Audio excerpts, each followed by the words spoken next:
Inigugma. Amalya, maluwas ka mo. Hindi mga inigugma bugay sang Diyos. Nagpagi sa inyo nga pagtuo. Regalo ini sang Diyos. Hindi inibunga sang inyong hinimuan. So ang tao mga inigugma, ang kahit nga wala sang ipabugal. Wala ka nag-imo sa tatlong sa tubangan sa Ginoong duluhaton para maluwas. No? Kaya bunga lang sa imo pagkaluwas. No?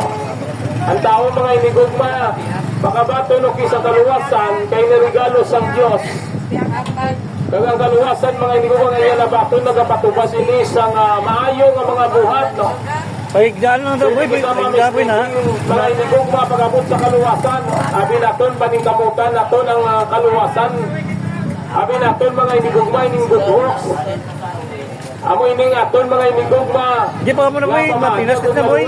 Paigdaan lang ta. Mga inigugma sa imo kapag kaliluwas. Kung luwas ka na, so nagapamunga ka sa mayo nga binuhata. Hindi kaya pag imo ka sa mayong binuhatan, agad maluwas ka. Kaya na mga inigugma, ebidensya sa imo pagtuo kay Kristo. Ang ambagan ni Santiago, yang pagtuo nga wala sing buhat, ini patay, wala sing pulos, useless mga inigugma.